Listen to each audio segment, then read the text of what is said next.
प्रशासनाच्या लेखी आश्वासनानंतर भंडाऱ्यामधल्या विदर्भ युवा क्रांती ढिवर समाज संघटनेनं आपलं जलसमाधी आंदोलन आता मागे घेतलंय। ढिवर समाजानं काल गोसीखुर्द धरणात जलसमाधी आंदोलन केलं होतं। गोसीखुर्द धरणामुळे ढिवर समाजाचा रोजगार आणि शेती सोबतच मासेमारी आणि डांगरवाड्या बंद पडल्या असा आरोप या समाजाचा होता। जवळपास 15 आंदोलनकर्त्यांनी गोसीखुर्द धरणाच्या मधोमध पोहोचत या धरणामध्ये जलसमाधी आंदोलन करण्यास सुरुवात केली। मग प्रशासनानं हस्तक्षेप केला, लेखी आश्वासन दिलं आणि रात्री आपलं आंदोलन या समाजानं मागे घेतलंय। मात्र येत्या 7 दिवसात मागण्या मान्य झाल्या नाहीत तर पुन्हा एकदा तीव्र आंदोलन छेडण्याचा इशारा आंदोलनकर्त्यांकडून दिला गेलाय। हे आंदोलन त्यांनी मागे घ्यावं यासाठी प्रशासनानं सातत्यपूर्ण प्रयत्न केले। काल आश्वासन दिल्यानंतर लेखी आश्वासनानंतर ढिवर समाजानं आपलं उपोषण आंदोलन मागे घेतलंय, पण येत्या आठवड्याभरात जर मागण्या मान्य झाल्या नाहीत तर आंदोलन आणखी तीव्र केलं जाईल, पुन्हा एकदा आंदोलन छेडलं जाईल असा इशारा सुद्धा ढिवर समाजाच्या वतीनं दिला गेलेला आहे। ढिवर समाज संघटनेचा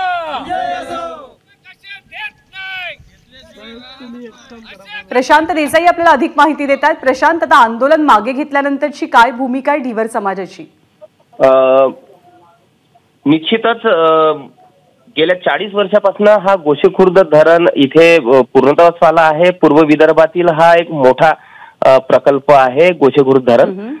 या प्रकल्पामध्ये जे प्रकल्प बाधित झाले त्यांना आर्थिक मोबदला मिळालेला आहे। मात्र ढिवर समाज बांधवांचा जो पारंपरिक जो मच्छीमारीचा व्यवसाय आहे या गोसीखुर्दच्या बॅकवॉटर आणि गोसीखुर्द धरणामध्ये संग्रहित पाण्यामुळे बुडालेला असल्याने त्यांना आर्थिक मोबदला द्यावा किंबहुना त्यांच्या व्यवसायात पुनर्वसन करावं अशी मागणी गेल्या अनेक वर्षांपासून होती।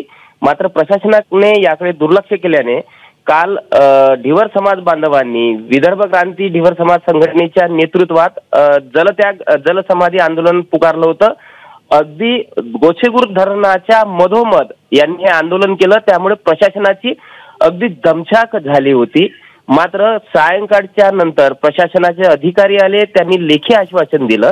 त्यानंतर हे आंदोलन तुर्तास त्यांनी मागे घेतलं जरी असलं तरी 7 दिवसात हे या मागण्या मान्य कराव्या, अन्यथा यापेक्षाही तीव्र आंदोलन करण्याचा इशारा या आंदोलनकर्त्यांनी सध्या दिला आणि आंदोलन सध्या मागे घेण्यात आलेलं आहे। धन्यवाद प्रशांत या माहितीबद्दल। एबीपी माझा, उघडा डोळे बघा नीट।